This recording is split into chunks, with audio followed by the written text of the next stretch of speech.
Another one is what? 3, 4, 5. What is a 3, 4, 5 anyway? 3, 4, 5 triangle. We've learned, you teach that to the first guy. 3, 4, 5 triangle. So let's do the 3, 4, 5. Now it's based on the premise, right? There's our right triangle. We're looking for this 90-degree angle right here. 3, 4, 5. If this is 4 feet, that's 3 feet. This has to be 5 feet. That goes back to Pythagorean theorem. And the formula for that is a squared plus b squared is equal to c squared. So you take 3 times 3 is 9, 4 times 4, right? 16, 16 and 9 is 25. Square root of 25 is what? 5. 3, 4, 5 gets you a perfect right triangle. And then we'll do what? A 6, 8, 10? 6, 8, 10?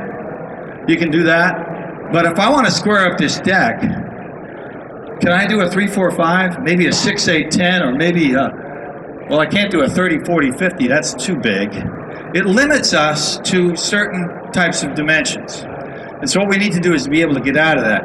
I mean, if you wanted to square up a garage, let's just take our triangle of our garage here. Let's say this is 22 feet and this is 26 feet.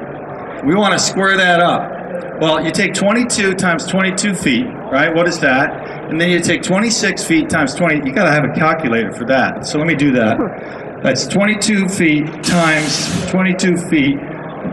That's, 22 times 22. All right, that's 484 plus 26 times 26. 676 plus 484. You need to know the square root of 1160. What is that? I don't know. I don't have a. Oh, I do have a scientific. I could figure it out on this one. You see what I mean? You can't do it. It's really cumbersome. So what we want to do is, this is the other thing I like to use, the Construction Master, because what it does is it translates all of this math, it gets rid of the math, and it gives it to me in a different term. A term that is a framer, well, I'm a heck of a lot more familiar with. That's this. This is my rise, here's my run, and my diagonal, and there's pitch. This calculator's got 4 buttons, pitch, rise, run, diagonal. And all I need to do is fill in the blanks.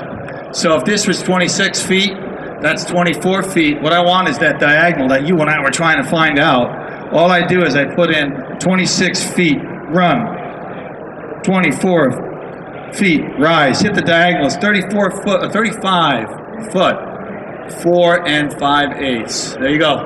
That's the number you and I were just doing that dance for. How long did that take me to figure out? It took me less than 15, 20 seconds. That's the diagonal. I pull the diagonal with you. I say, move it, done. Finished, perfectly square. And that's how you use technology to really save a lot of time on the job site. And you'll see that I constantly go back to this. I keep a small one. I usually have a small one right in my tool pouch. That's the one that I always travel with. But this is, for you guys that are like over 40, it's a large print, I call it. It's actually a desktop, but if you're over 40, this is, I call the large print version. It's nice for the job site because you can see it a little bit easier. So that's how you're going to use that.